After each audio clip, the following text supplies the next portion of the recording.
person, but just that person smiling at you lifts your mood, and then you smile, and I would return to my workspace and I would feel just uplifted even just from that smile that I would have with someone else.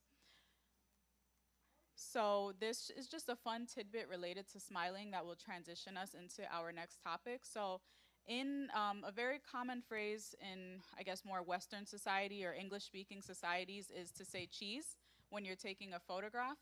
And so that originated in the 1930s, where people started to say cheese and crackers, which was eventually shortened to cheese. And it turns out that the ch in the cheese word, or the word cheese, the ch actually stretches your mouth into a grin, which is a way for people to get people to smile. And I think it's a word that just seems very funny, so people end up smiling because of that as well. So then we're going to transition into another topic, about cheese. Yeah. So Ellen White has a lot of counsel against cheese, especially if you read Counsels on Diet and Foods, which is a compilation of her writings on certain health topics. And Andrews University, they had a statement regarding her counsel. And they said that her counsel may have been due to the problems with dairy during her lifetime. So pasteurization was not widely practiced. The dairies were also known for being unclean.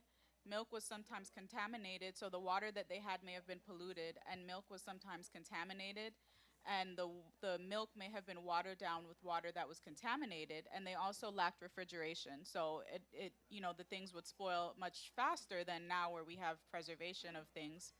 But her counsel may have also taken into account the disease that occurred among cows, such as leukemia and cheese's high saturated fat and sodium content.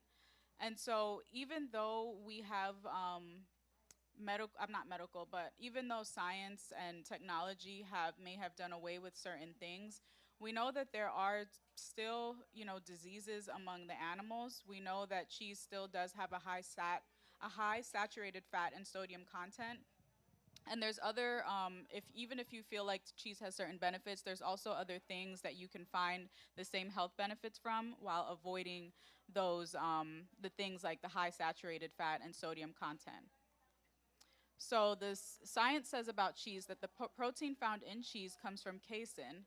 And during digestion, it releases what's called casomorphins, which is a substance that is chemically similar to opioids. And we know that opioids can be or are addictive. These casomorphins then attach themselves to the same receptors in our brain as heroin and other narcotics, resulting in a little hit of dopamine. So I know there's some people where cheese is very hard for them to do away with if they're trying to transition to a plant-based diet, and this may be one of the reasons because of the effects that it has on your mental state or your body's chemically when you're consuming it. And according to the Physicians Committee for Responsible Medicine, Americans eat more than 33 pounds of cheese per person per year, which is 3 times than what they consumed in 1970. And we see that our country is more obese than it ever was. So cheese is a high calorie product loaded with fat, sodium, and cholesterol. And the typical or average cheese may be 70% fat. And the type of fat they contain is mainly saturated or bad fat. And those saturated fats can raise your LDL, which is your bad cholesterol, and raise your risk of heart disease.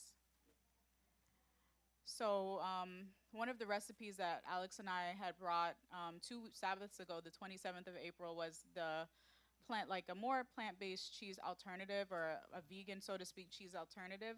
So the recipe is on this page and the next page, but alternatives to cheese, you can consider other sources such as dark leafy greens. They contain both calcium and vitamin K. Um, Dark leafy greens like spinach, kale, bok choy contain the calcium and vitamin K, and then protein is found in things like beans and broccoli.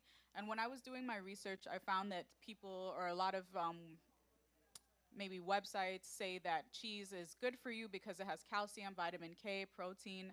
But like I said, you're able to find those same things in other sources that are not going to give you a heightened risk of increasing your saturated fat content. And then another thing that they said cheese is beneficial for is vitamin A, vitamin D, and zinc, but you can find those same compounds in red bell pepper, mango, pumpkin, carrots, almond milk, sunshine orange, spinach, lentils, pumpkin seeds, cashews, and almonds. And those things are healthy. They don't have the same adverse effects as cheese does. And so this is just the continuation of the recipe. And for me, it looks just like cheese. It tastes, if you maybe add salt, it tastes just like cheese. So I don't really find any difference. And it's an easy recipe to make. So if you're wanting to transition off of cheese to things that are not going to give you the negative side effects, then consider trying recipes that have other plant-based alternatives.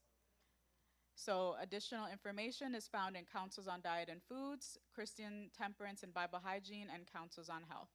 Thank you.